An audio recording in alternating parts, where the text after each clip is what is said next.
Hello, everyone. I know you've all been waiting a long time for this. This is Sports Ramblings. I am your fearless leader, Mikey, and we have via Skype, which did not behave for a while, the General Timothy Zadanek. So salute Ramblings fans, good salute to your see you again. generals. Oh wait, you can see my mouse on your screen. It's fun. I'm messing with you right now. Okay, let's do that. So for those of you who are new, this is Sports Ramblings. This is the equivalent of Tim and I's drunken rants when we were roommates back in the day at Notre Dame. Tim is still at Notre Dame doing a grad school program. And so what we do here is we just say whatever we want about whatever sports we want. We shoot from the hip. We make incredible hot takes that are never going to be true, like worse than Skip Bayless. And I mean, what else, Tim? How else would you describe this show? I don't know. It's just kind of like, one of those, it's kind of like almost like tailgate talk. It's just kind of like you're having a couple brewskis with your friends and then just kind of like a random conversation comes up about football, baseball, you name it. It just kind of pops up and you just kind of roll with it. That's just kind of, I think that's a good way to describe the main theme, the main overarching theme of this podcast. Yep. So we're just going to jump right into it. We are going to, just to kind of give you a roadmap for what we want to do with the show, basically it's going to be two parts. Talking about football, college football, what's coming up, and talking about what we missed over the summer, various trips. I went to College World Series, as you can see by the hat I'm wearing. There you go, College World Series. Tim doesn't have video feed because, again, Skype is I being can't dumb. see Mikey, so it's just kind of a mess right now. He can see me, but I can't see him. Yep. It's all for the It's like I'm on it's like I'm on a phone call with him. It's weird, man. it's fine. It's some Twilight Zone stuff, I'll tell you that much. It's all for the viewers, and the viewers are tired of us talking about this bullshit. So we need to start talking about football. And what else do we need to talk about? But college football, the top 25. Number one is probably in the least shocking turn of events of anything. Alabama. Number 2 is Ohio State, and then I don't know after that. LSU's number 13. Notre Dame is unranked. Those are the two schools we really care about. Tim, anyone else you want to point out?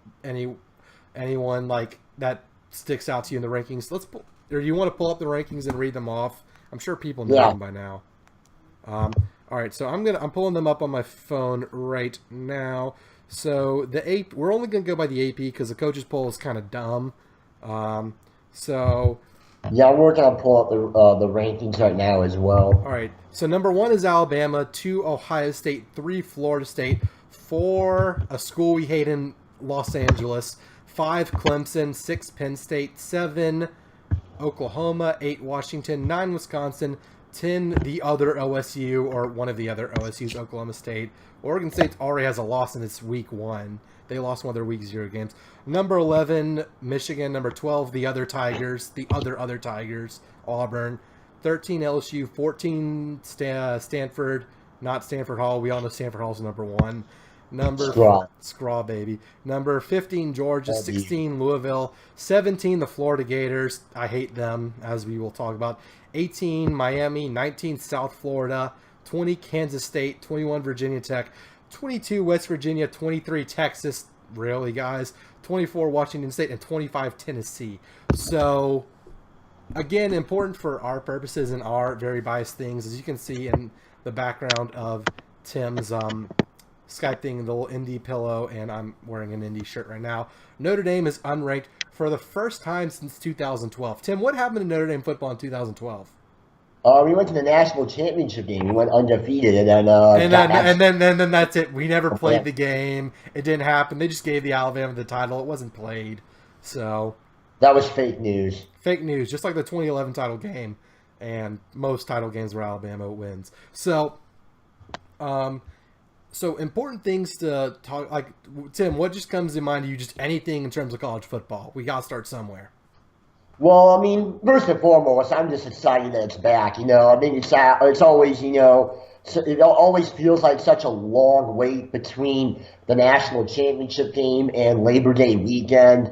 And, usually this time of year, I mean, oftentimes the games like this first week or two aren't like phenomenal games, but we all tune in, we all get excited purely because football is back, and that's kind of what we care about the most. So, I mean, that's obviously that seems to always be the number one thing that comes to mind when we talk college football this time of year. But I mean, yeah, I mean, we look at the top 25 here. It's a lot of the usual suspects, you know. I mean, I don't think a whole lot of teams really stick out right now near the top of those standings, except maybe Oklahoma State. Kind of a lot of folks are really high on the Cowboys this year. I know Sports Illustrated has them making the playoff this year. Really? Actually, yeah, along with Alabama, Ohio State, and USC, I believe. Okay. So, So so yeah, Oklahoma State is, they come and go. Sometimes they're really good, sometimes they're trash. Mike Gundy is now a man. He's still a man, but now he's 50. Important thing to keep in mind. He's no and he has a longer, mullet. huh? And he has a mullet. That's He why does have a they're mullet. He's not 40 anymore. He's no longer man, I'm 40. It's I'm a man, I'm 50. But he's an old man. so, so talking about playoff predictions, or just really quickly, most of the ones I've seen have the first, like, three of the teams are the same in all the playoffs: Alabama, Florida State, and USC. Basically, people think this week one matchup between Alabama and Florida State, which is one of the most intriguing day one matchups we've ever had in college football, that may come to pass because Alabama may go 0-12. Please, not going to happen. Or someone might fall off the rails, like Florida State might only go 8-4. But anyway, as of preseason rankings, this is like what, number one, number three. So people think this is gonna tell a lot, but also not affect the playoff race that much. USC, everyone's high on Sam Darnold. We hope that he loses at least one regular season game, preferably more, but that we'll talk about that later. People are feeling very confident about Sam Darnold. It's all NFL teams are like, let's screw the season, tank for Darnold. They think they haven't learned their lesson from previous USC quarterbacks in the NFL. Cough, cough. Matt Barkley. Cough, And cough. he's a sophomore too, folks. I mean, he's still got at least another year there in LA. He's a redshirt sophomore, I think. Is he? He's a draft eligible sophomore. I know that for sure. But anyway, I stand corrected. so long story short, Alabama's in there because they're Alabama. USC's in most people's playoff predictions because Sam Darnold. Florida State because Jimbo Fisher is one of the best coaches in college football right now. I mean, he's one of there are only four coaches, I think, currently coaching major programs that have won titles. Nick Saban at Bama, Dabo at Clemson, Jimbo at Florida State, and Meyer at Ohio State. Because Les Miles is out, Bob Stoops is retired, Gene Chizik is a defensive coordinator, and I mean, we all know he bought that championship with Cam Newton, so that doesn't really count. Mac Brown is the only other. Mac Brown's retired. Pete Carroll's in the NFL, and going back further than that just hurts my head. So there are only four coaches that have won titles still in college football. We're hoping that changes this year with a certain angry Irishman or certain inaudible Cajun man, from my point of view. But of course Notre Dame. It's hard to win a national title when you went 8-4 or 4-8. I wish we went 8-4, 4-8 the year before. And speaking of Bob Stoops, Oklahoma is the only team since I think '96 to win a national title without at least two top 10 recruiting classes, and Notre Dame does not fall in that category. So hopefully the new stadium renovations with Crossroads boosts the recruiting a little bit. But this year, we'll move into Notre Dame's expectations. Obviously, Notre Dame kind of has a reputation for being delusional, not just because the fans, but because sports writers get a lot of views whenever they write Notre Dame's going to win the championship every year, because you either love Notre Dame or you hate them, especially the generation older than us. Like, I have like one of my high school teachers who I'm still really good friends with. He tells me, you know what, Mikey, I grew up hating Notre Dame. You went there, now I love them. But it just goes to show everyone has an opinion who's older than us because of the old NBC TV contract. And so, Tim, I'm going to get your take here in a little bit. But my expectations for Notre Dame, I'm going to say 8-4. just going off the schedule, I think we're going to win, win 8 games that we're going to, I say, lose to Georgia, lose to USC, lose to Stanford, lose to Miami. I think we'll win one of those that we're not supposed to win, and we'll lose a game we're not supposed to lose.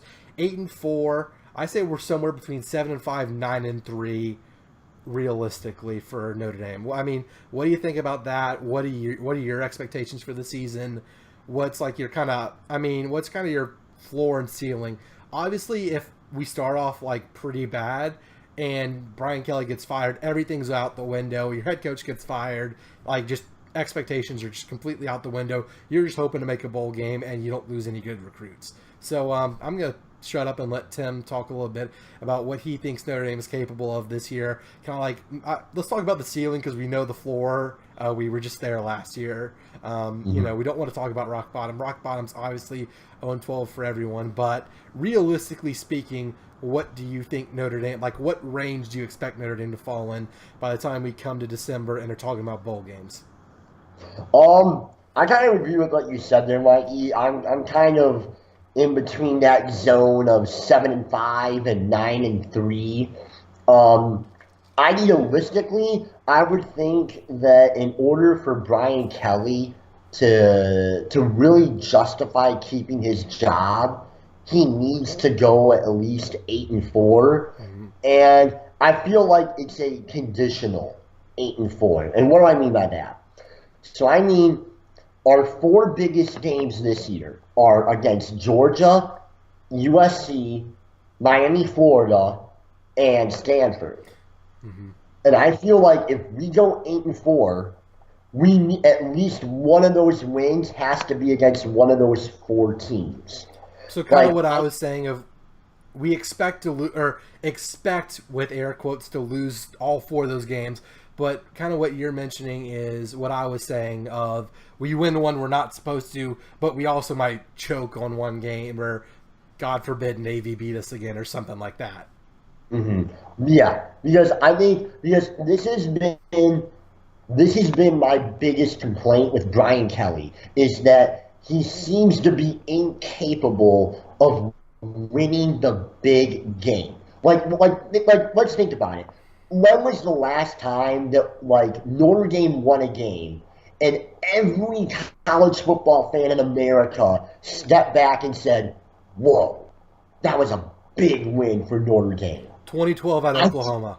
I think the last time that happened was against Oklahoma in 2012. I think that's the only time it's happened under him too. Mm-hmm. So it's like and there have been so many big games that we've been in where we've been so close. You think about the Florida State game a few years ago, Clemson, Stanford, to a lesser extent, the bowl game against Ohio State. That's a lesser extent. But bowl games kind of don't count, but yeah. Yeah. But there were so many big games, even to a degree, the Texas game last year when we thought it was a big game. So many. And I quote, Tim, we need to take a second. And I quote, Texas is back. Famous last words. A few weeks later, they lose to a team called Kansas. Continue. So the point here is that we've been so close against so many of these big teams for so long. But the thing is, here at Notre Dame, close is not good enough. Mm-hmm. I'm kind of tired of hearing the word almost. We almost beat Florida State. We almost beat Clemson. We almost beat Stanford. It's like, I don't want to hear the word almost anymore. I want to hear, you know what? Top 5 USC came in here. We beat them. A top 15 Georgia team came in here. We beat them. I want something to kind of hang our hats on going forward. Mm-hmm. Right now, we just there's not a lot there to really stick to our guns about, so to speak. There was just, quite frankly, the results have been lacking the last few years. I mean, we went 10-3 2 years ago. So that was a pretty good year. Well, those 2 regular season losses were very winnable games. Mm-hmm. Very winnable games and you think about it, we win those games, we're in the playoff, and we're actually competing for a national championship. And then we can lose to Alabama and be happy. Exactly. But so But so I don't know. So that's what I mean when I say that if Notre Dame goes 8-4 this year, it needs to, and Brian Kelly is going to remain the head coach.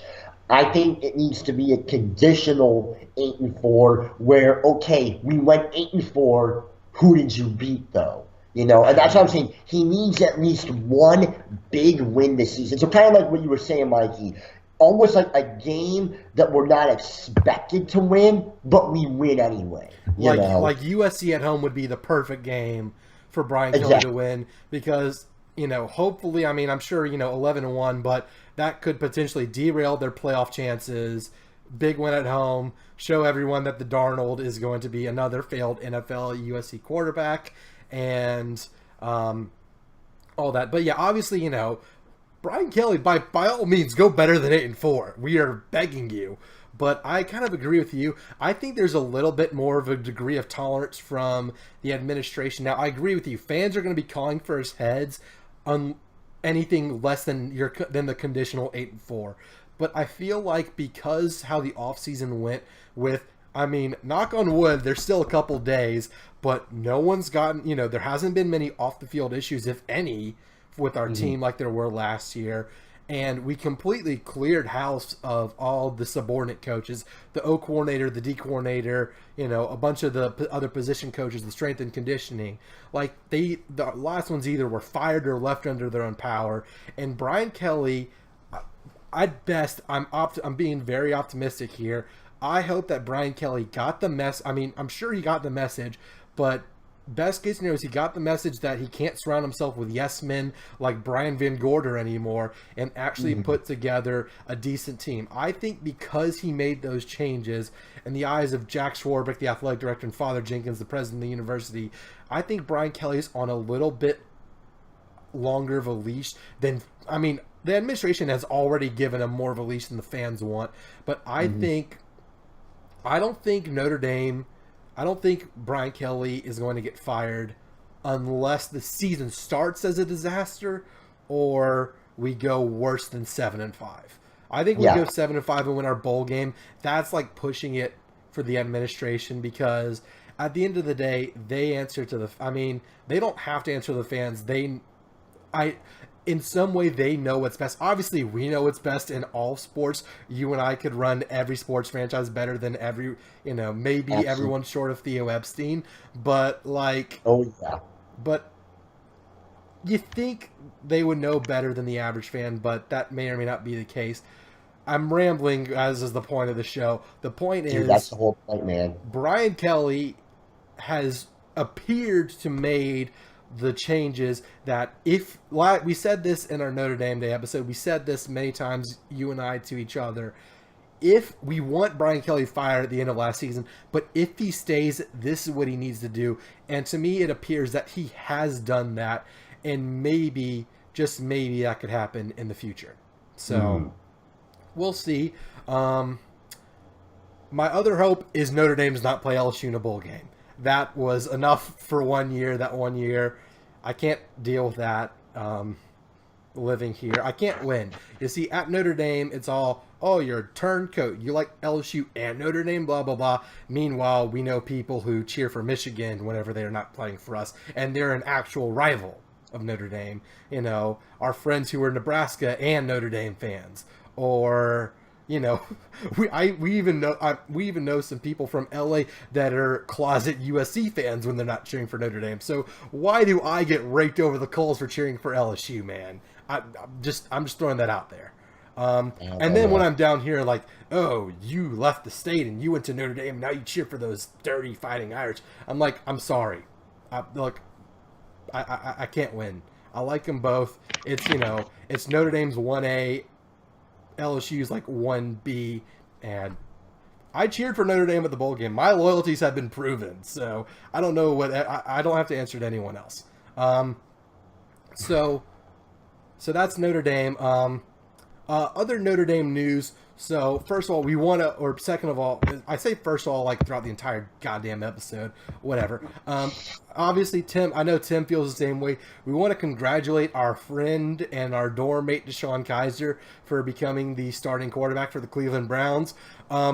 We hope the Browns, we hope that you become famous for being the Brown that broke the long string of bad quarterbacks. At the very least, I hope he survives his rookie contract and then gets traded for the Saints so the Browns can continue to suck and get like someone like the next Brandon Cooks, and the Saints can get Deshaun Kaiser to lead us to a Patriots-like run.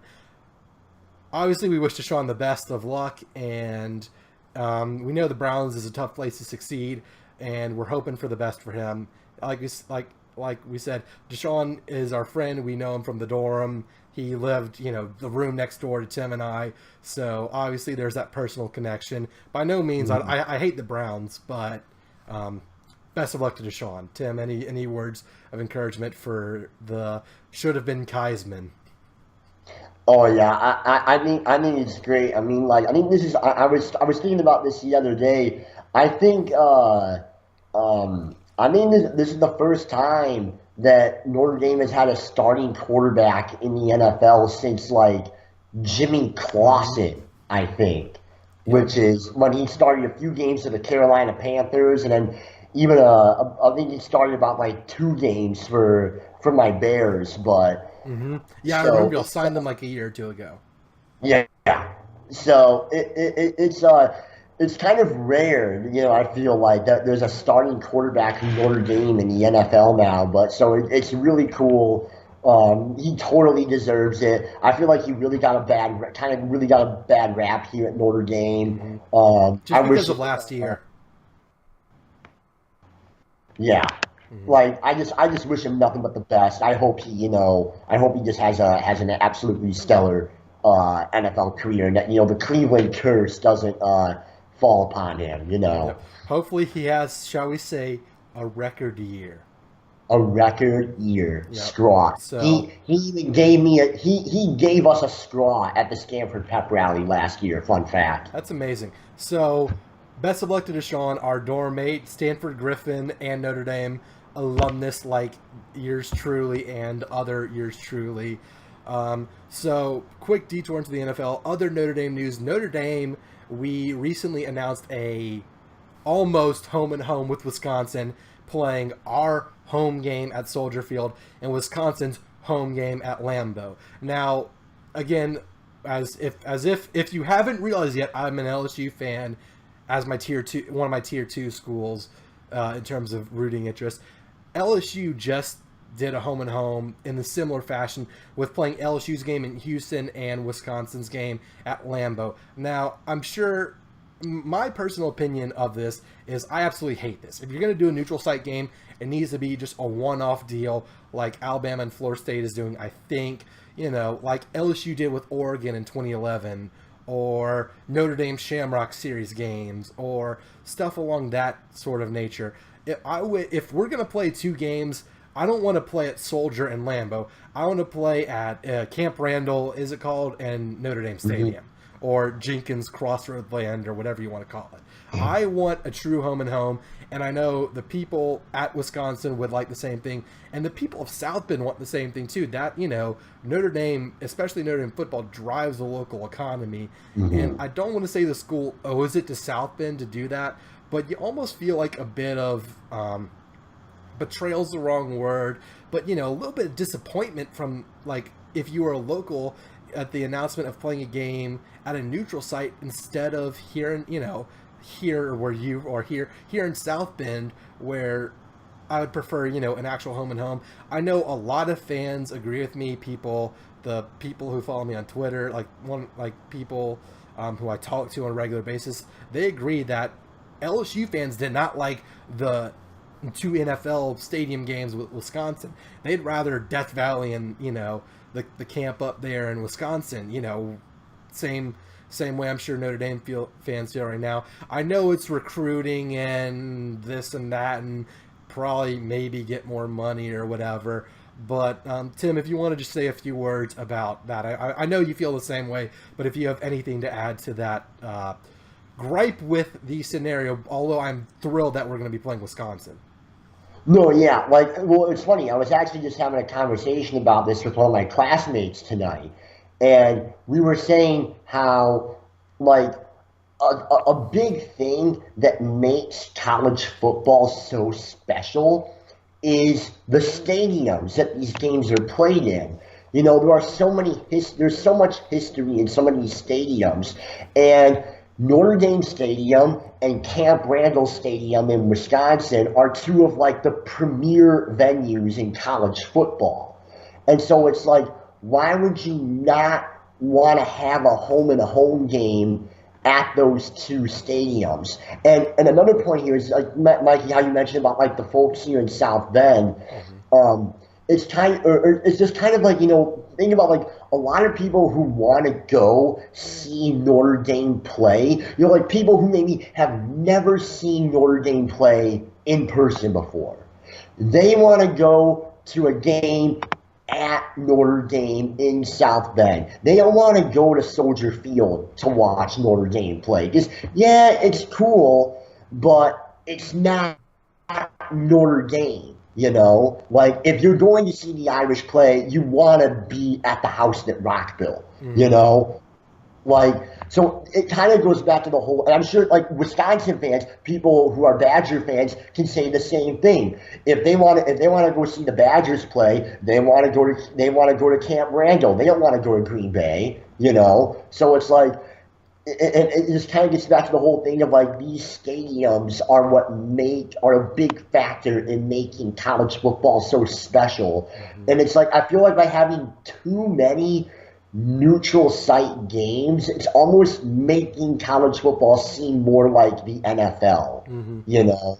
And like, I don't know, like I kind of would like to keep those two separate, although I know they're becoming more and more similar as the years go by, it seems like. But I'm in complete agreement that I would much rather see this series be a true home and home rather than neutral site to neutral site.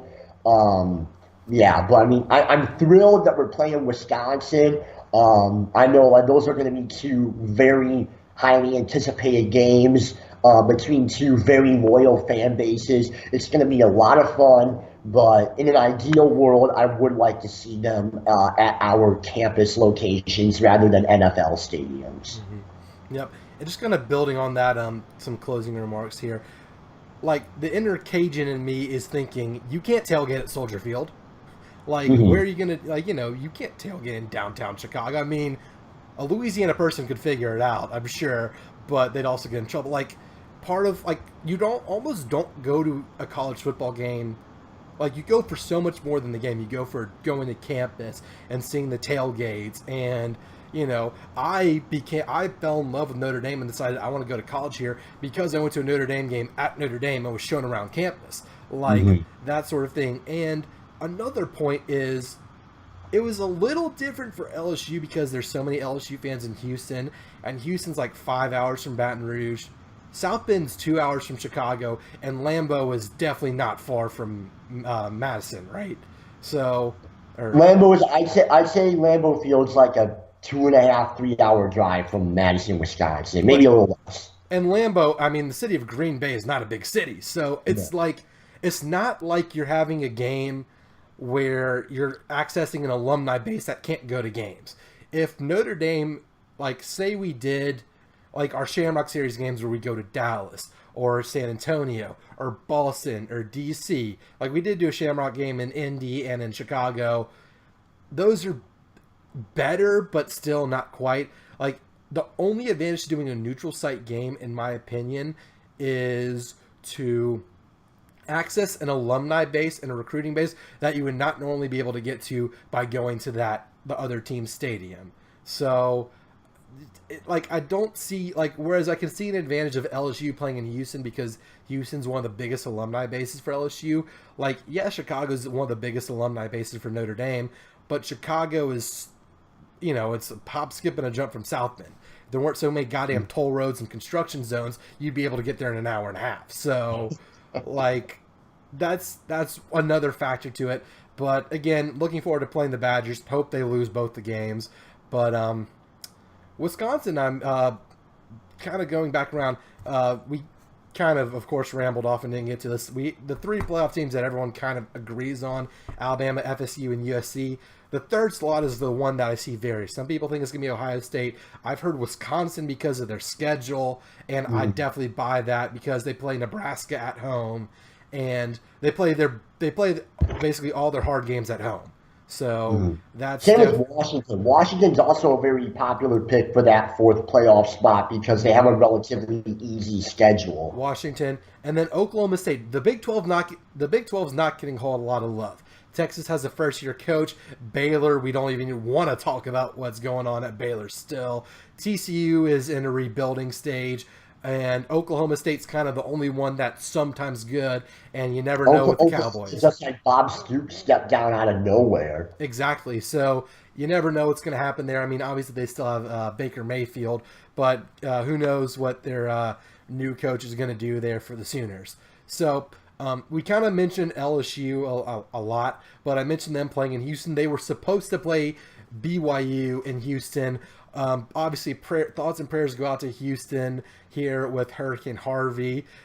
Just from what we've been seeing here and what we've experienced in Louisiana, this is worse than Katrina because whereas Katrina was a disaster that was predicated on the failure of the levee system, Houston flooding was as bad as Katrina without levee failures. And from my understanding, there have been some levee and retention pond failures that have caused additional flooding in Houston and just the metro area. New Orleans is maybe 400,000 people in New Orleans. There's 4 million people in Houston, at least. Definitely more. So obviously our thoughts and prayers go out to the city of Houston. Where LSU is going to play a football game is obviously the least of our worries, but it is definitely something that needs to be addressed.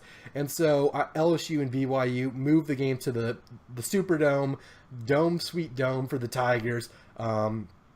That's definitely, it'll be interesting to see how ticket sales go. I know a few years ago, whenever the floodings were in South Carolina, for some reason, we still had Notre Dame at Clemson. I was at that game and almost drowned in the upper deck seat. So I don't know how that happens, but South Carolina moved their game to at LSU, and Death Valley, which holds, 110,000 people, only had about 40,000 people. Although I do think that situation was a little bit more last minute than this one. And from what I've seen, tickets have been selling well for the Superdome. We'll see how that goes. Obviously, I think there's going to be some tie to the recovery effort in Houston. If you can, everyone, please definitely donate what you can if you can. If not, obviously prayers reach out to people in Houston.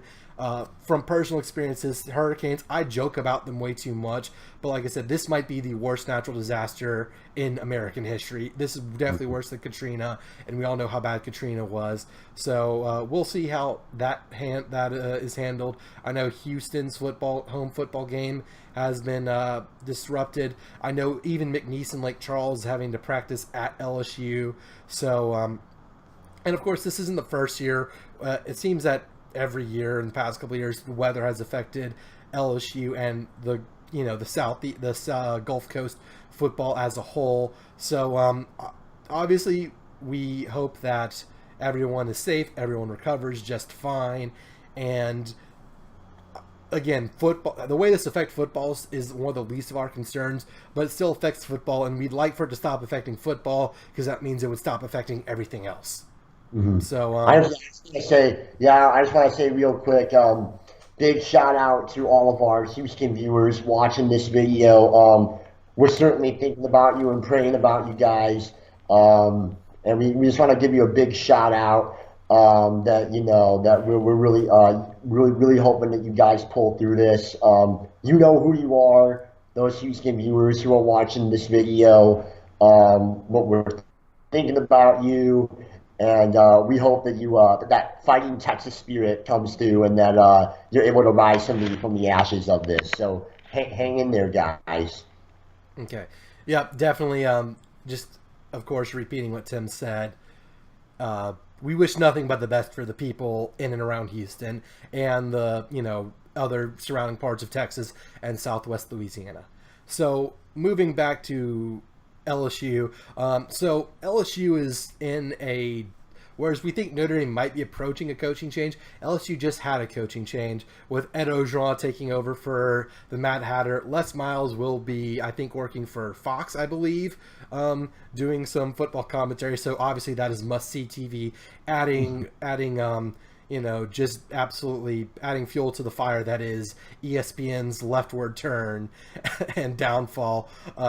We won't get too much. All you need now is you just need Les Miles and Steve Spurrier on the same show, and you've got TV gold. I'm telling you. You have Lou Holtz, Mark May times 1,000 because dude. Mark May wasn't anything. Hey, get Lou Holtz back on there. You have those three dudes, Spurrier, Miles, and Holtz together. I mean, it doesn't get any better. I would not miss a minute of that. I don't watch as much sports television because no one does anymore. Quite frankly, Twitter is going to be the death of Sports Center and similar programs. But I would watch Spurrier, Holtz, and Les Miles all day, every day. Like, if they made that a reality show, like, sorry, Kardashians, first of all, you suck, but that is going to be the best reality TV show ever. Like, just absolute madness. So, anyway, LSU has now moved on to Ed Ogeron, and LSU is in an interesting situation coaching-wise because Ed Ogeron is not paid that much. Most of LSU's coaching money is going to Dave Aranda on defense and Matt Canada on the offense. So I'm excited not just as an LSU fan, but as a college football fan to see, because, currently the meta, to use a video gaming term, quick shout out to Panzernator YouTube channel, everyone's favorite gaming YouTube channel, that is a fan of sports ramblings. That's me, by the way. So kind of the meta of college football right now is it's all about the coach. Whereas in the NFL, it's all about your quarterback. College football, it's all about your head coach. There's a reason Alabama is number one, has been number one at least 1 week, and in fact most weeks for the past decade. Nick Saban. There's a reason why we think Alabama, Florida State, and maybe even Ohio State are going to end up in the playoff. Nick Saban, Jimbo Fisher, Urban Meyer. It's all about coaching. Now, what I see in LSU is the potential for a change. LSU is basically I don't want to say degrading, but Ed Ogeron as head coach is almost more of a motivational speaker and recruiter, while Matt Canada is going to handle all the offensive matters and Dave Aranda is going to handle all the defensive matters. So I want to see if this is successful, if it leads to more of a focus on more specialization in the coaching trees of college football teams and what that holds for the future. Now, we kind of said Notre Dame is going to be 7-5, 9-3. I think LSU is somewhere between, I'd say 9-3 and 11-1, maybe 8-4, 10-2, because I'm pessimistic. I don't think LSU is going to beat Alabama at Alabama just because of the virtue of the schedule. I think that's tricky. And also LSU has to play at Florida because the Florida Gators are a bunch of assholes and didn't want to change game sites and caused LSU to lose a game last year. I can do an entire sports rambling episodes on why Florida is the scum of the earth. For those of you who think it's USC or someone else, it's Florida. Trust me, I will tell you why later in this episode. A little bit of a tease. So, Tim, make sure I don't forget to bitch about Florida, the College World Series. So LSU, what I see the trick as LSU's schedule is they're opening against BYU. Nothing ever good comes from playing BYU. You killed BYU, you were supposed to. Close game against BYU, oh, watch out, you almost didn't beat BYU. Lose to BYU, I mean, that's that right there. That's something bad. I think LSU's going to kill BYU just because Matt Canada put up 42 or beat Clemson with Pittsburgh's offense. We'll see what he does. See if he can make Danny Etling not a terrible quarterback. Because, like I said, quarterbacks matter infinitely more in the NFL than they do in college football. LSU won a national championship with Matt Flynn, best backup in NFL history.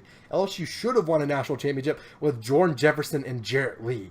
Like, bad quarterbacks win college football championships sometimes. Every Alabama quarterback, Greg McElroy, AJ McCarron, I don't know what the hell their other names were because it seems they have a new one every Jacob Choker. Or just whatever, whoever the hell it is. Blake Sims sounds familiar. You can win in college football without an amazing quarterback, but you can't win with a trash quarterback. We'll see what LSU does there. I think LSU's losses are going to be definitely at Alabama, as much as I wish that weren't the case. And then probably either Auburn or Florida.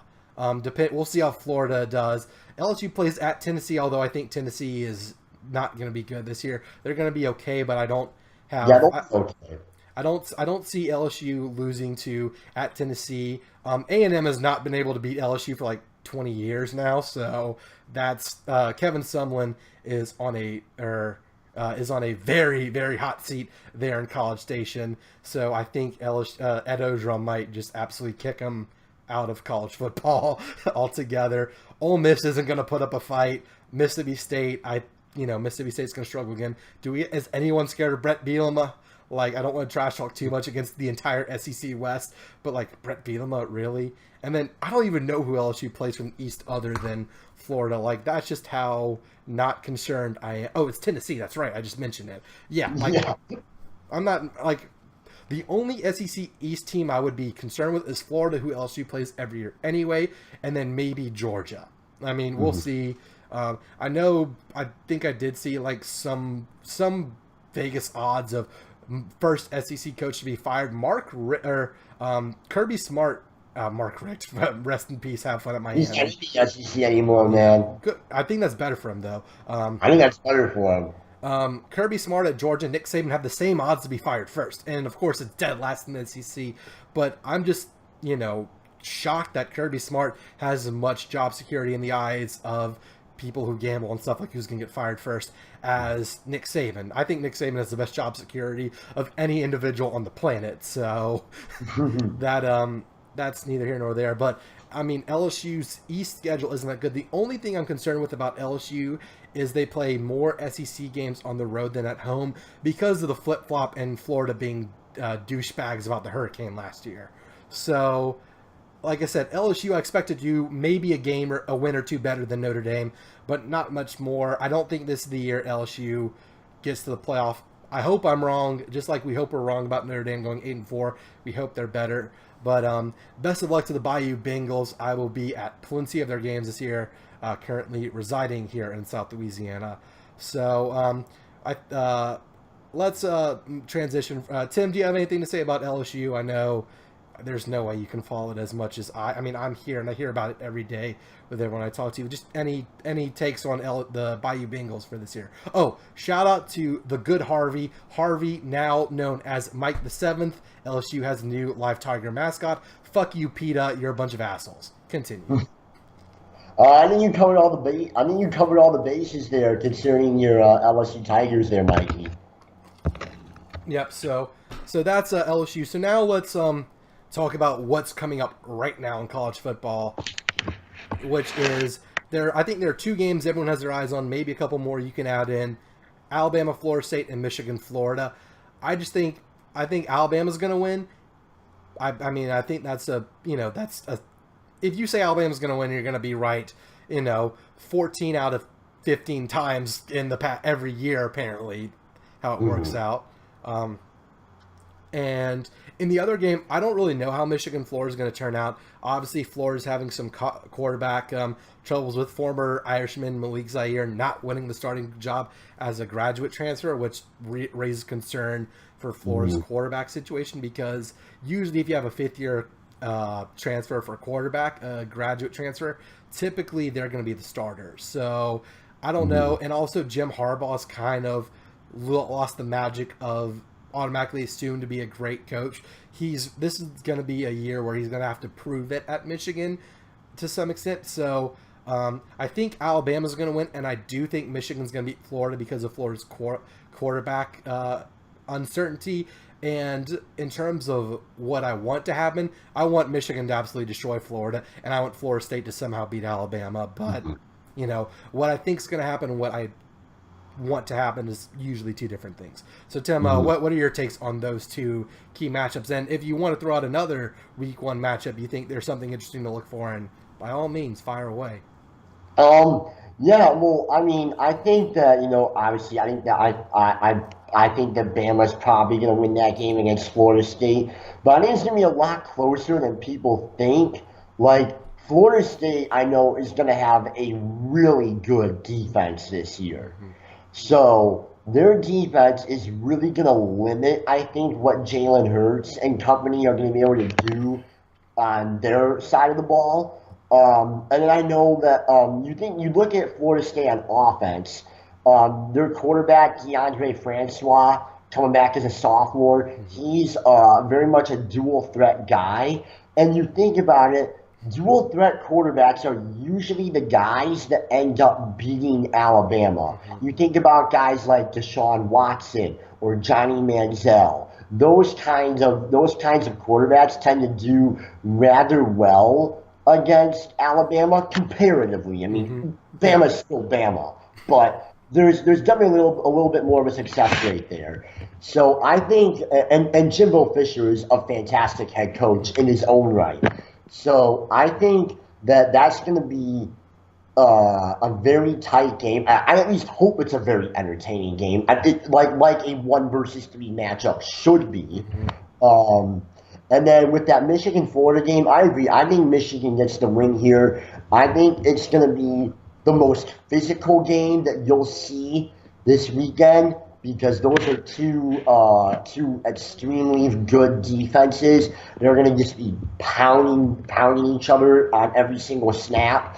So I think that's going to be the most physical game you're going to see. But I think that that Michigan has just a little more stability on the offensive side than Florida does. So I think that Michigan is going to be able to get the win there. But I agree with what you said there, Mikey. I think that the honeymoon, so to speak, for Jim Harbaugh is kind of over now, and he needs to start showing some serious results there in Ann Arbor, and that starts with winning the Big Ten and beating Ohio State.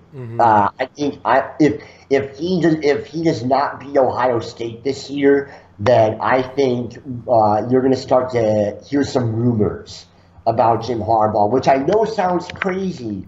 But when you're at a program like Michigan, that is like numero uno objective is beat Ohio State.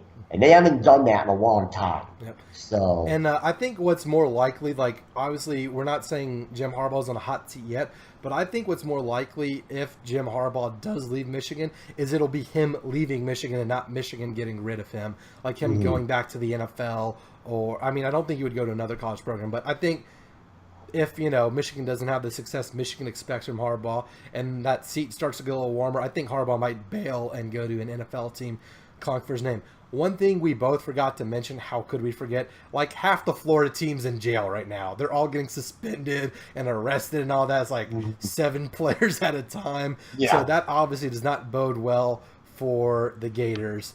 And good for them. They suck. I hate their athletic department. They deserve it. I hate to wish ill upon anyone, but the Florida Gator athletic department has not given me reason to respect them. I respect Alabama's. I respect Alabama. I respect Michigan's operations and all that. Florida, I'm like, y'all are a bunch of scumbags. Y'all are terrible.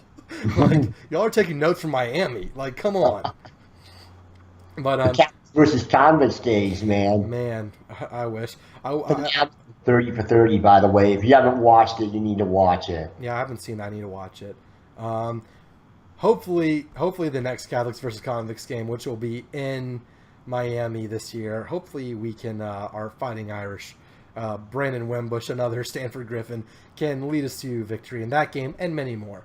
So I think we've beat college football to death right now. Do you want just anything else you want to mention about the greatest sport in all of the world?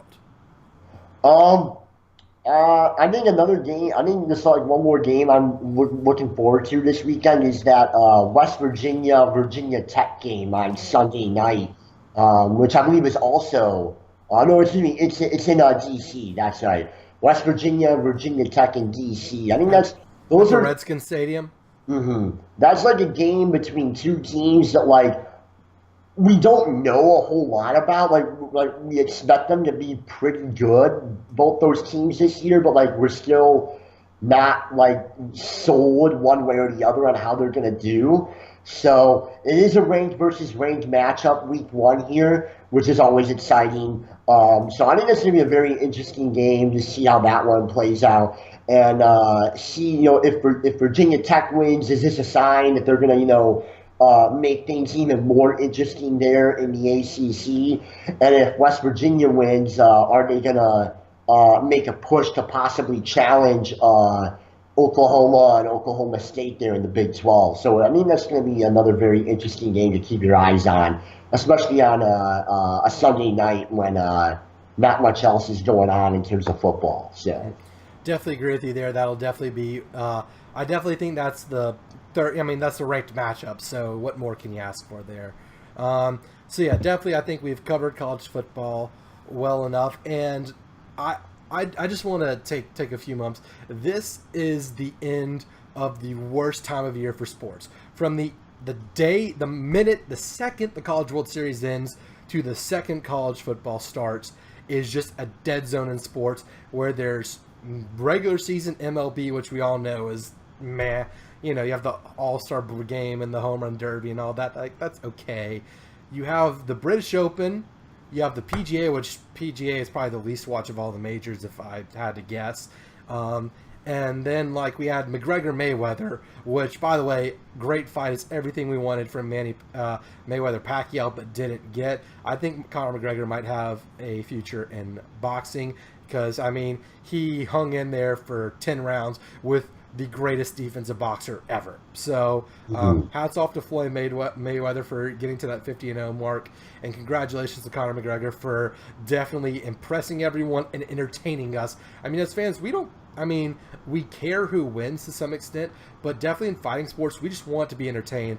And I know we talked to Tim. You were not able to watch the fight live, but you did watch some highlights. I watched the fight live with a group of people, and it was everything. It was as much as you could hope for from that fight right there. Mm-hmm. Yeah, it certainly seemed like it from the highlights that I saw, what people were saying. It definitely kind of exceeded expectations. It seemed like I think a lot of people thought this was just going to be a big dud, between like a guy Floyd Mayweather who's got like 1 foot out the door, and the other guy Conor McGregor, who a lot of people thought didn't belong in a boxing ring.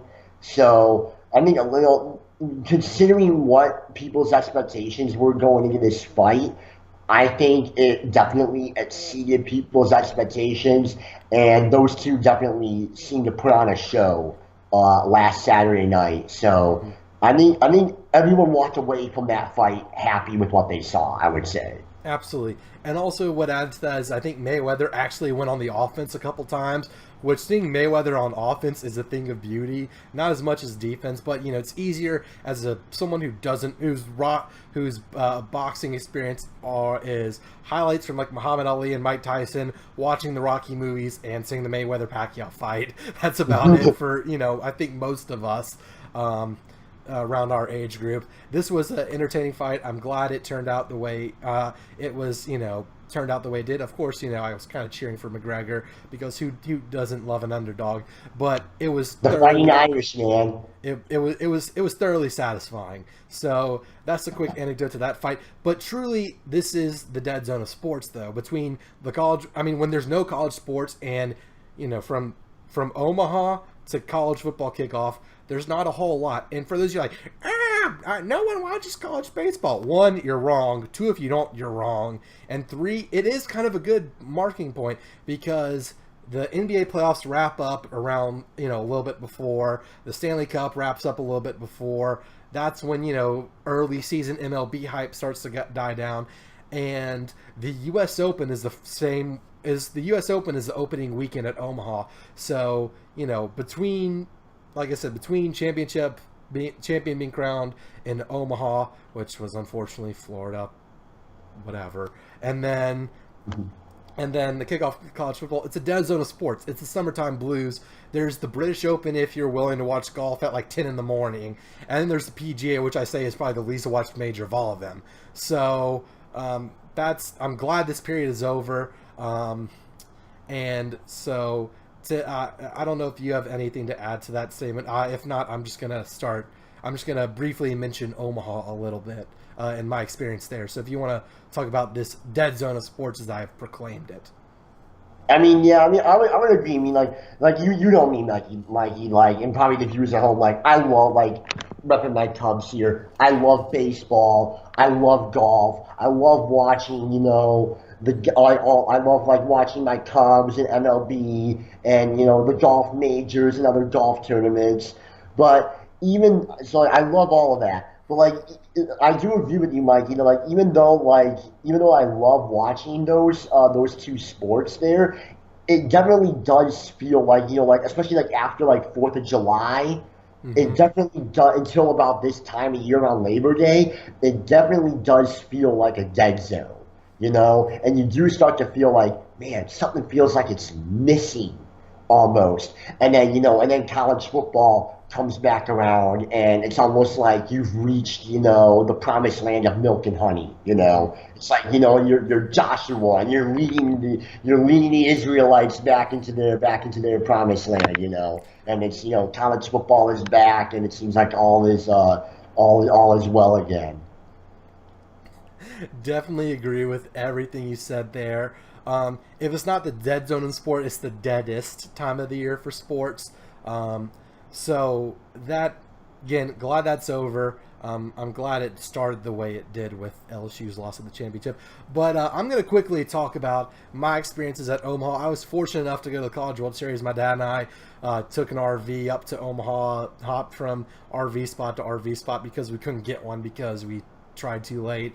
Ended up getting one once A&M got eliminated. Thank you, Aggies, for almost sucking at baseball. Rest in peace to A&M and all their athletic department ventures. But so going to Omaha has been a not quite bucket list item because I have been before when I was like 5 years old. In like the early 2000s, there was one year where LSU and UL made it to Omaha.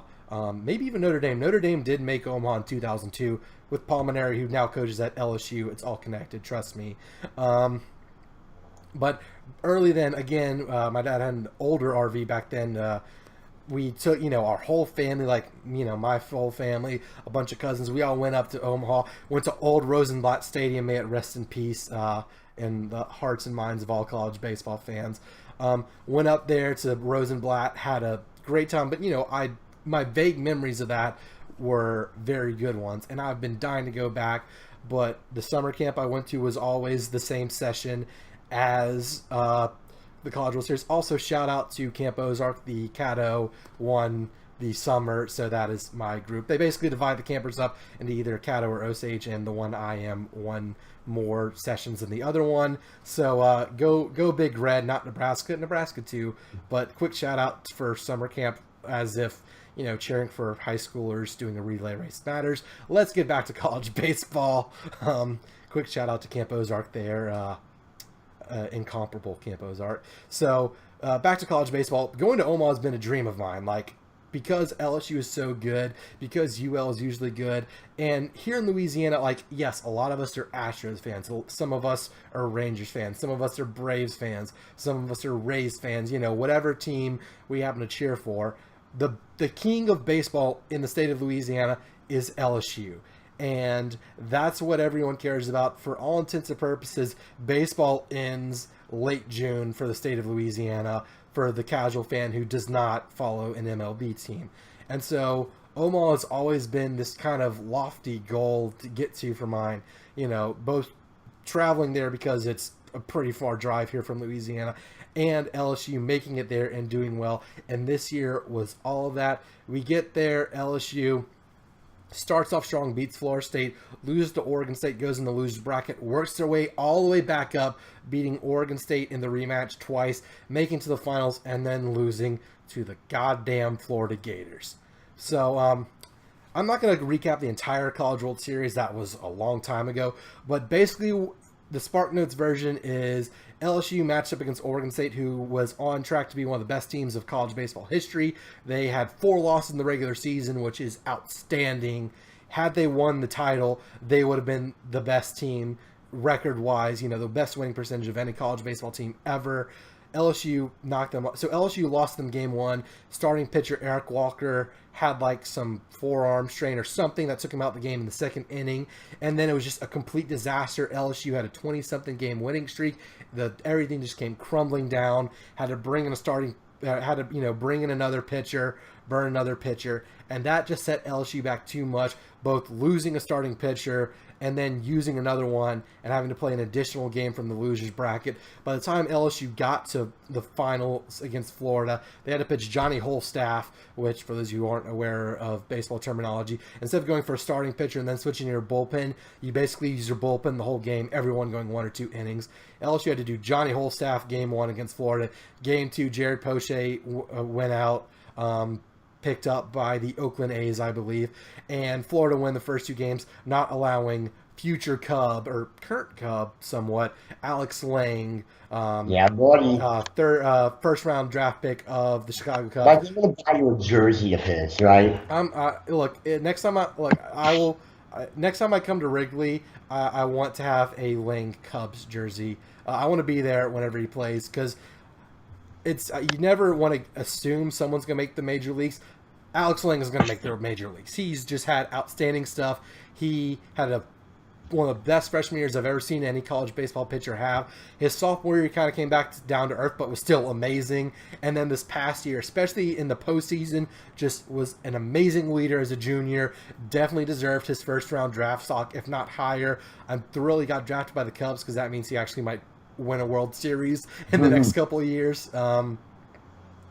And so definitely wish the best for him. Also, huge shout out to a name sharer of mine, also former LSU Tiger, Lafayette native, Mikie has been doing really well with the Detroit Tigers as of late. He had an outstanding month of July, and from what I follow, he's coming into his own there at Detroit, which is a mainly rebuilding franchise in the MLB, with their recent history there. But so he's killing it in the outfield in the Motor City, I'll tell you that much. Dude, Mikey's the man. The only other person who I know spells Mikie the correct way, with an I and not a Y, or an extra I and not a Y.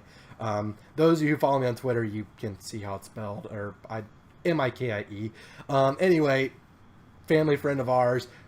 Thrilled he's doing excellent. Glad that the other Tigers of baseball are seeing success with Matuk. LSU won a College World Series with him. I don't know if Detroit will win a World Series with him. But so going back to what I was saying, LSU had a fantastic run in the postseason.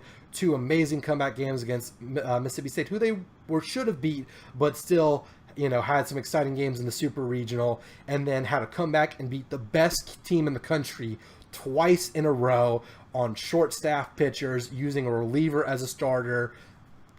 If you were mad at LSU for how they did in the finals of the College World Series, you don't understand baseball. You don't understand that postseason. When you get to the postseason, baseball is all about pitching depth.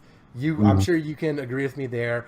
Part of why your Cubs beat the Indians in the World Series was the Indians relied too heavily on Corey Kluber, which Corey Kluber is a fantastic pitcher, but it's a blanket statement, but I think it's the most accurate blanket statement when it comes to baseball. Playoff baseball at all levels comes down to pitching depth. It's all pitching depth. It's what it is. You need defense. You need offense to get there, but once you're in the playoffs, what separates the men from the boys is pitching depth. And Florida just lucked out. I don't want to say lucked out, but their pitchers, outperformed LSU pitchers. Florida's offense was the worst in Omaha, and they won the title. I feel like that just adds to my point. Florida offense was batting 200 in Omaha, which is atrocious. But they won. They beat my LSU Tigers, and I despise Florida as an athletic program, but that does not go down to the players. For those of you who follow me on Twitter, I made a lot of fun of Florida because TD Ameritrade seemed more like Alex Box than a neutral site. It was all purple and gold. The locals prefer LSU from what I've been told and from what I noticed. I struggled to find Florida fans there. And as much as haha, you have no fans, you feel bad for the players. Like Alex Faedo, who is going to be another Florida baseball player in the major leagues, he is going to be fantastic, but there was no one there to cheer them on in Omaha, and I saw pictures from their celebration in Gainesville. Almost no one was there at the ballpark in Gainesville, so congratulations begrudgingly to the Florida Gators, but I'm mad because the fans are not supporting their team, And Florida is one of the few college programs to ever win a championship in football, basketball, and baseball, and that was all within a decade. Oh, 08 to 2017, Florida has won a championship in all three major men's college sports. That is outstanding.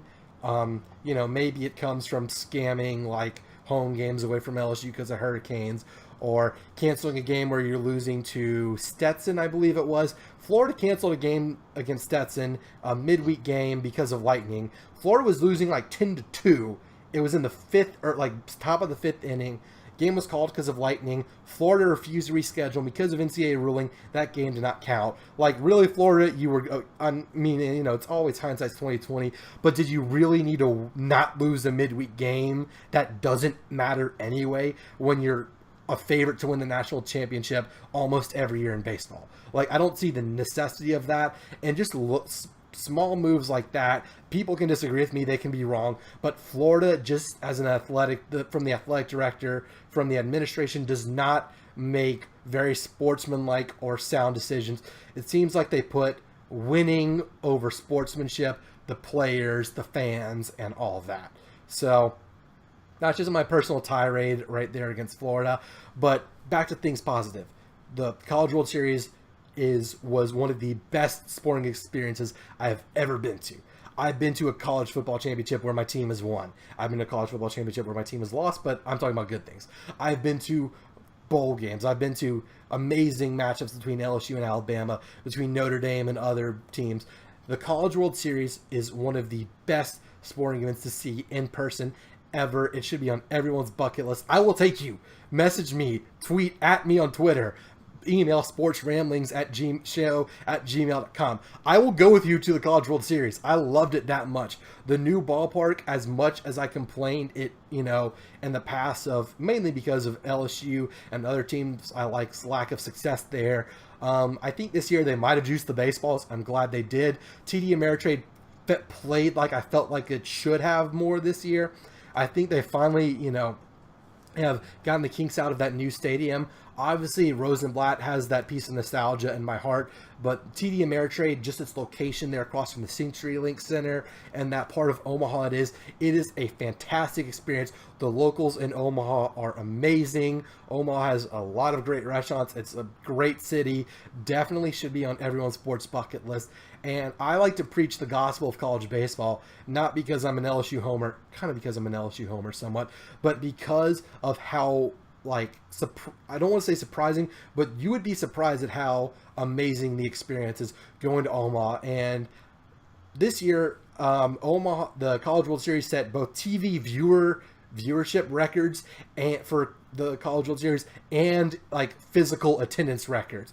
Part of that is due to the fact that LSU will travel to hell and back to watch them play. I've heard people joke that they could play the SEC tournament in Michigan and the stadium would still be filled with purple and gold. But because it was such a fantastic environment, and the sportsmanship and the drunk Omaha natives in the outfield chanting left field sucks and right field sucks and trolling the guys with beach balls. Whenever beach balls go on the field, people have to go and, workers have to go and grab them and bring them into the bullpen. And the bullpen looks more like a ball pit than a bullpen by the time the finals rolls around, because they just leave them there. They don't clear them out. But I've seen things like one of LSU's games against Florida State. The center fielder mistakenly picked up the beach ball and gave it back to the LSU fans. He proceeded to make an error that allowed LSU to tie or take the lead in the game and get Florida State eliminated from the tournament. I saw guys tie fishing line to beach balls, and whenever the guy's about to get there to pick it up, yank it back up into the stands and just absolutely troll the grounds crew, the poor guys there. I even saw a video. I wasn't watching this game, but some fan jumped onto the field to get the beach ball, threw it back into the stands, tried to climb back up, and the ground screw guy just absolutely form tackled him. It's an amazing clip. Perfect. I wish I could show y'all, but one, I can't find it. Two, I'm just not that tech savvy with sports ramblings. Like, getting the background you're seeing right now for the video was a struggle enough for me already. But I can't recommend enough going to Omaha for the College World Series. Even if LSU went 0-2 and went home, it's a nice new part of the city. Everything's awesome. I can't say a bad thing about the College World Series. So, Tim, I don't know if you have anything to add to that other than your boy Alex Lang is going to help your Cubs with some much-needed pitching depth either later this year or early next year. I think because of how deep LSU went in the College World Series, I think his minor league his professional debut was kind of delayed. So my guess y'all won't get Alex Lang until early next year at the earliest. But y'all have got a player coming up for you, and college baseball, I think, is going to take off. I think the viewership is a good sign. I think because of Twitter has made following baseball so much easier. Like, I'm not a fan of any particular MLB team, but I mean, I grew up going to Astros games, and Tim has kind of made me drink the Cubs Kool-Aid a little bit. And, my sister went to DC and she got me a Nationals hat. So, there in the camera. Like, my sister, anytime she goes to an MLB game, which my sister goes to more MLB games than I can. That's a bunch of bullshit right there. She's not even a sports fan. But I'm like, you know what? I don't care where you change that. I should. I should. But, I just text her, I'm like, I don't care where you are. Get me a hat. I don't hate any MLB teams. Like, I know that's kind of a soft thing to say, but I mean, my biggest rooting interest, honestly, is in players. Like Mikie Motzuk, not just because he's an LSU player. Mikie Motzuk would be a family friend of ours had he never played baseball. Like, that's the kind of relationship we have with the Motzuk family. So, that sort of thing. Most Louisianians' rooting interest, if they're not with the Astros or a team close by, it's with whoever has LSU players. So that's Alex Bregman at the Astros, going to be Alex Lang at the Cubs, Kevin Gausman with the Orioles, Mikie Motzuk with the Tigers, DJ LeMahieu with the Rockies. I mean, there's like 9 of them, and I can name almost all of them, but you get the idea. So this is, of course, definitely true to the rambling part of our channel name, but I cannot get across enough how awesome it is to go to Omaha for the College World Series. I'd put it above a college football championship. Like, I'd put that as the #1 sports experience I have been to in person. I haven't been to a Super Bowl, I haven't been to a World Series, NBA Finals, haven't been to an NBA game, period, but the College World Series in Omaha is one of the best put on events by anyone. I wish they lowered the price of the beers in TD Ameritrade, but that's everyone in every stadium across the world. As Saints fans, I can't say too many good things about the Falcons, but they're like new lower price concessions that they seem to have in the Mercedes-Benz Dome, which is not going to confuse anyone at all with the Mercedes-Benz Superdome in New Orleans. They're in Atlanta, their new stadium, they're going to have lower price concessions. I hope that catches on. As a person who loves to go to sports games live, I really just I want cheaper beer. Like, is that? I feel like I can. Dude, Thirsty Thursdays, man. Dollar beers at minor league ballparks. That's what you need. Man, you're not wrong there. But I'm not even gonna say complain. The only thing Omaha could do better is have LSU win more, but it's less exciting if there's a dynasty. Alabama, Patriots, Warriors. I'm not even coughing. Just no one likes those dynasties. Some people do, but anyways, like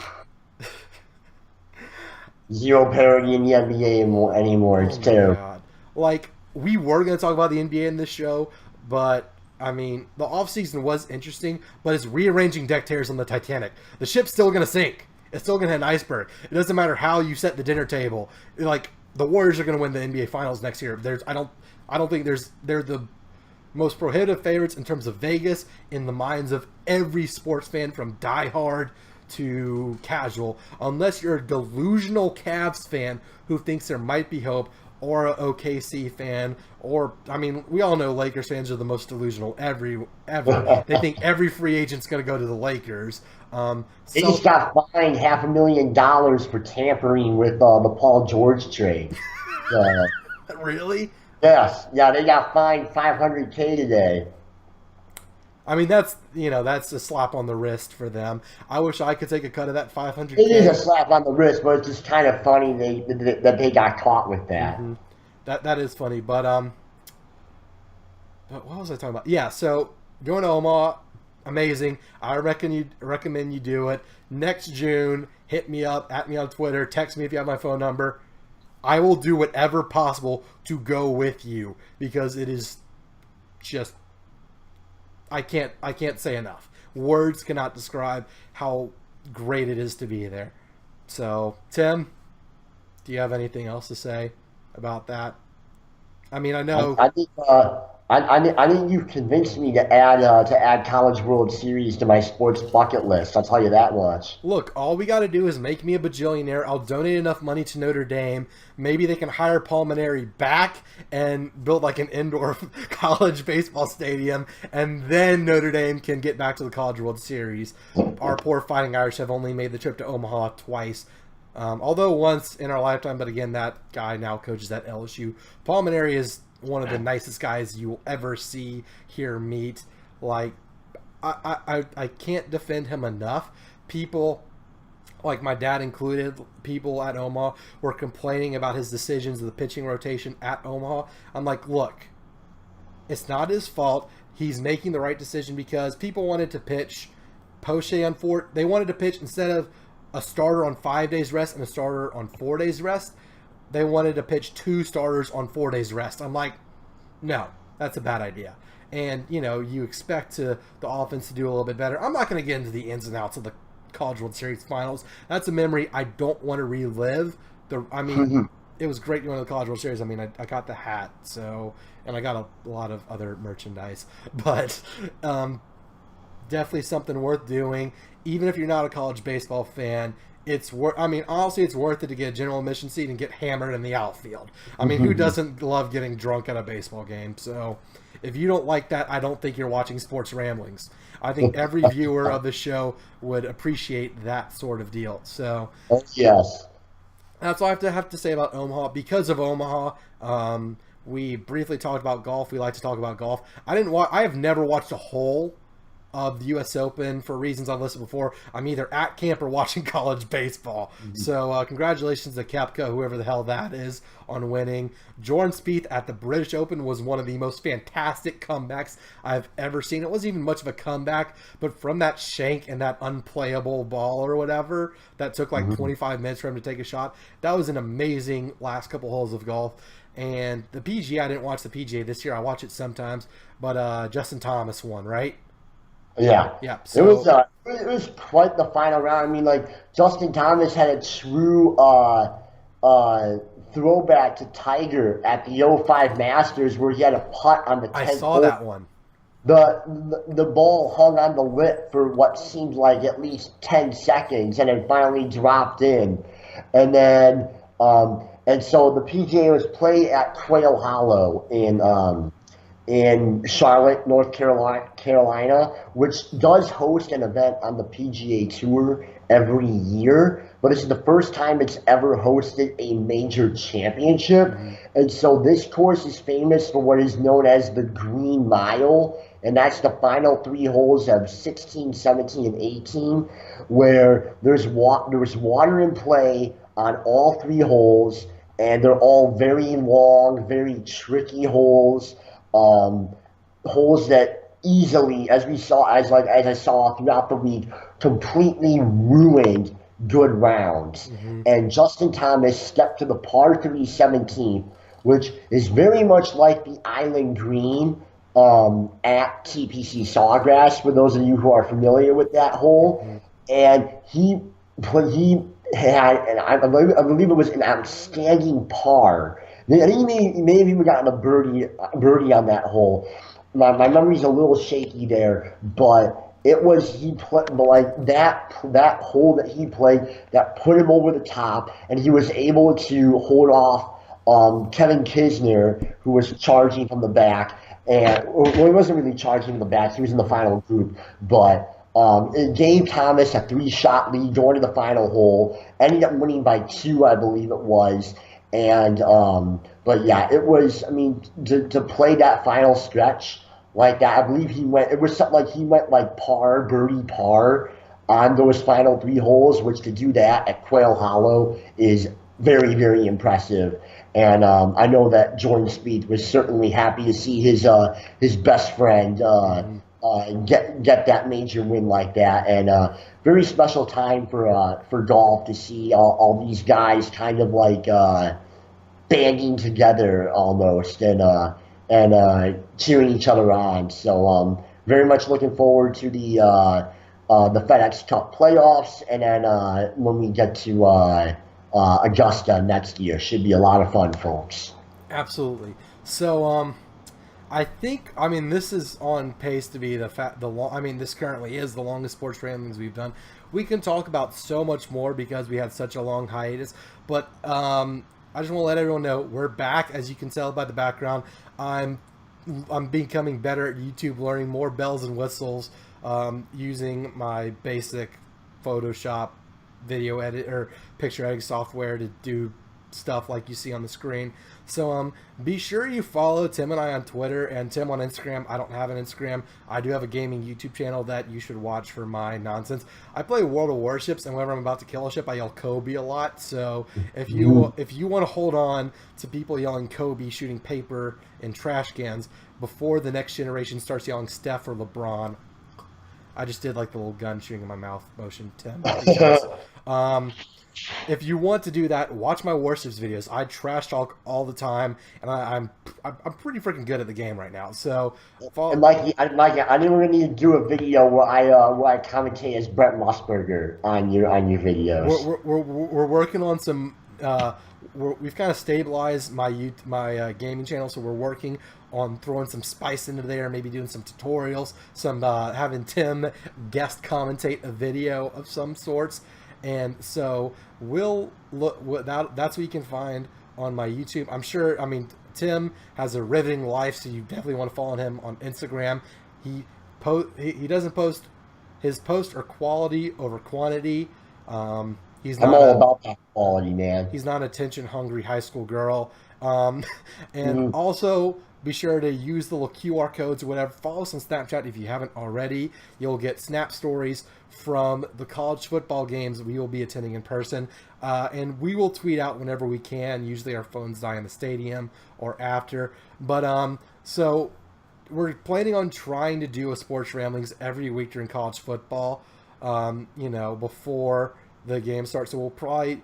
This one's coming out on a Friday. We'll hopefully have your video to you by Wednesday or Thursday going forward in the future. But also what we're going to do to end this episode, which we're going to do to end all of our episodes, is just kind of mention what games we're going to. So I luckily was able, one of my cousins is taking me to New Orleans, the Big Easy, for LSU's game against BYU. Looking forward to that. I love games in the Superdome, and LSU openers are great things. It's going to be a great atmosphere. Everyone, that built up energy. People are going to almost feel like this football game is not just starting college football, starting the Ed Ogeron era in true effect. Although the start of the Ed Ogeron era was embarrassing Heisman winner Lamar Jackson in the Citrus Bowl. That was a fun game. I was there too. I go to a lot of games. I'm very lucky. But this is the first, the beginning, the true beginning, in my opinion, of the Ed Ogeron era at LSU. I hope it is long and successful, so long as it does not hinder Notre Dame's attempts at being successful in football. So I will be at the BYU LSU game in New Orleans. Tim, I'm sure people can figure out where you're going to be, but just let our viewers know, and just a little spiel about what you're hoping to see and what you expect to see. So I will be at the Notre Dame Temple game here on Saturday afternoon, not too far from my apartment here. So what I'm looking forward to is I know that Notre Dame is an 18.5 point favorite coming into this game. So I'm hoping to see us, cover the spread there, obviously. Really anxious to see another one of our fellow Stanford Griffins, Brandon Wimbush, Yep. lead the charge at quarterback this year. Very anxious to see that. I know that's been a long time coming, it seems like, here in South Bend. A lot of folks have been waiting a long time to see this guy play. So, really anxious to see how that goes. Really anxious to see how Notre Dame's new look defense looks with Mike Elko in as defensive coordinator now. As I think that's probably going to be the most crucial part for Notre Dame this season. I think the offense should be fine. I think the offense should be pretty good this year. The defense is going to be the big, big question mark. So I'm really looking forward to see how they do in this first game. But at the end of the day, it is season opener against Temple. We're not going to learn too much, but before we get to the Georgia game the following week. But it's just exciting that college football is back. Like I said, we have reached the promised land. We have talked about it ad nauseum in this video, but that's what we do after a long, long wait to get to this point. Football is back, and what a glorious thing it is, folks. Absolutely right on there, General Z. So that is where we will be. Me at LSU, BYU, Tim at Notre Dame Temple. Generally, the breakdown is going to be me at an LSU game, Tim at a Notre Dame game. I might squeeze in some UL Lafayette games, and I'm hoping to make it up to South Bend for a Notre Dame home game. We'll see if I go to any road games, and of course, bowl season. Hopefully, I'm seeing either Notre Dame or LSU, not both, in the college football playoff. A man can dream, can't he, Tim? Mm-hmm. Yep. So that is it for Sports Ramblings. A few logistical things. Be sure to leave a like on this video on YouTube and comment. Let us know what you think. There's many ways you can reach out to us. Twitter, Snapchat. I'm sure many of you know us in person. Just shooting us a text or Facebook message. Commenting on the YouTube. Emailing us. That's sportsramblingsshow@gmail.com. That'll be in the description. Let us know what you think. Leave us some feedback. And if you haven't already, be sure to subscribe to us on YouTube. Subscribe to the YouTube channel. I know it looks very crude right now, but I'm waiting to hear back on. I've reached out to some people to maybe potentially design a logo for us, do some channel artwork, that sort of thing. I can't do it all by myself. I mean, I'm surprised myself with the background you're seeing right now, but I'm working on polishing up the channel. And be sure to share this to let your friends know, like, hey, look at these two jackasses we know from college and their dumbass sports takes. And can you believe this guy likes Notre Dame and LSU in college baseball? Like, what a dumbass. Like, complain about our takes, argue with us. I'll prove you wrong. I'm probably going to be wrong at some point. I usually am. But that's it. So be sure to like the video, leave a comment, subscribe on the YouTube channel, share this with your friends, and stay tuned for next week's Sports Ramblings. This is Mikie, Der Panzernator, as they call me, and Tim, the General. We're both saluting, signing out. Tim? Adios. College football's back. All right. Go Irish. Go Irish. Go Tigers. Go whatever team you cheer for, so long as they're not playing LSU or Notre Dame. Later, everyone. Straw.